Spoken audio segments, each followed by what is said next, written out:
Hello, my name is Tuolumne McCutcheon, and today I'll be doing a video presentation on the assessment of diabetes mellitus. The class that I'll be doing this for is HWE 200, Introduction to Health and Wellness. My instructor is Instructor Shepard, and today's date is June 1st, 2017. To begin, we were given a series of questions that determined what amount of risk we were at for diabetes mellitus. And I was not really sure whether I was going to be a little high because I am overweight, but the questions that I answered yes to were there any history of diabetes in my family? There is history. I do know of one sister on my mother's side and a sister and a brother on my father's side. And presently my father is suffering with some health conditions, but diabetes is not one of them, but the conditions that he is dealing with can lead to diabetes. The second question that I answered yes to was, am I constantly thirsty? That I am. I do not have a problem with sugary drinks like sodas, although I will drink them if they're in the house. So when I have like a cookout or a birthday party, we tend to buy different types of sodas so that we can accommodate everyone. But I'm like at the point where I'm trying to get the sodas out of my house. So I'm like, when people are leaving here, I'm asking them, here, take some of this with you, because I know that if it is in the house that I will drink it and it will leave me to be thirsty, extra thirsty. Water is very much needed in the body, and I try to drink as much as I can. Another question I answered yes to was, is my vision blurry? I think as I get older, my vision is diminishing, so it is blurry, and I don't know if that probably is leading to me being overweight. At one point, I actually put the wrong drops in my eyes because my son was blinded in one eye, and he has drops that make his pupil dilate, and I accidentally picked up the drops thinking that they were for dry eyes, almost like a Visine, if you will. And my eyesight ever since then has never been the same. So I don't know if it has anything to do with diabetes or pre-diabetes. But that is something I need to look into. Another question I answered yes to was, am I overweight? Yes, I am overweight. We kind of tend to believe it is an old age spread after having, multiple children, but I'm overweight, and it is due to lack of exercise and not eating properly. Another question I answered yes to was, do I eat excessively? Now, I'm not going to say that I eat excessively, but I do snack, especially if I'm sitting still and I'm watching television. It's like hand to mouth, almost like a baby, if you will, but I just tend to have to snack when I'm doing something, including homework. So I answered yes to 5 of those questions, and according to our text, if I answered more than 5, I was pretty much like borderline. Other questions that we were asked were, explain the results of your assessment and identify my risk of diabetes. I had 5 answers saying yes, and since heredity plays an important role in determining my likelihood for developing type 2 diabetes, exercise and dieting should be implemented at least 30 minutes, 5 days a week, according to our text.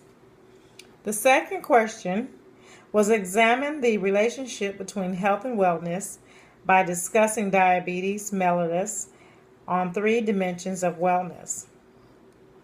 The dimensions that I had chosen were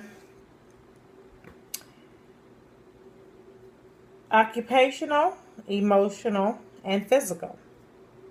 Now, just to be brief, wellness was defined by our text as an active process through which people become aware of and make choices toward a more successful existence. Meaning, for example, considering we will all face issues that result in our health fading as we get older, we should do what is necessary to sustain our livelihood and making ourselves aware of what can happen and what will be unbearable if we don't take care of ourselves. We can be faced with disease. There are other factors that will lead up to diabetes mellitus, not just the fact that you get older, but things that you do as far as not taking care of yourself that can contribute to these factors existing as you get older. When you get older, of course, these things will not be as easily to take care of. When you get older and you slow down, you're not able to probably give yourselves insulin shots to where you're healthy now and you're younger. If you eat properly, you won't have to worry about doing it. Or if you contract diabetes too, and you're younger and healthier, to take care of yourself without having to go and do dialysis or something, you're able to give yourself your own injections. I chose occupational diabetes because diabetes mellitus would interfere with your job. You would become sickly and unable to work, and even hospitalized for long periods of time. And we all know that when you don't work, you don't get paid. So therefore, your bills will lack, and this can affect your chances of survival in the world. If you don't work, you don't eat, you can't pay for insurance to help take care of these factors once you do become ill. Emotionally, dealing with diabetes mellitus, it would impact a huge amount of stress to deal with. It would cause a huge amount of stress. And this could impact how we manage our life in general.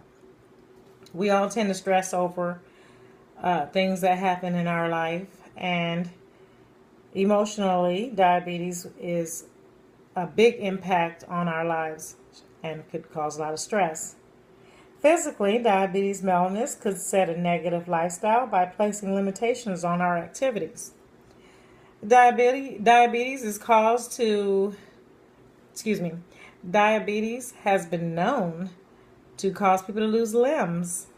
Me working as a private care aide, I've taken care of numerous people who have had diabetes riddled through their body. As a matter of fact, riddled through their whole family. It was hereditary.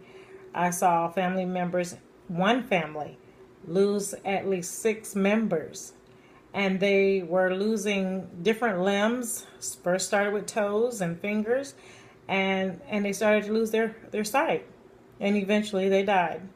So there are factors that we all should tend to now before things start to get that bad. Identifying 3 lifestyle practices a person can practice to reduce his or her risk of type 2 diabetes. Exercise a few days per week. Our text states that 5 days a week for 30 minutes is what can limit the risk for diabetes. A good walk sometimes helps, stretching in the mornings. According to our text, smoking is not good for you also. Eating healthy reduces high cholesterol levels. You can monitor your blood sugar levels yourself. There are instruments that are sold at places like Walmart or CVS to where you can pluck your finger, and it pretty much the machine will read your cholesterol level for you. There are blood pressure machines that are available that you can check your blood pressure yourself. And these are things that you can do on a daily basis if you feel that you may be subjected to this disease, because it is something that you can maintain. The part where I said no smoking. According to our text, 50% or more are likely to contract diabetes from smoking and having a relationship with alcohol also. These are factors that can increase your risk for diabetes. This has been a presentation for HWE 200, Introduction to Health and Wellness. Thank you.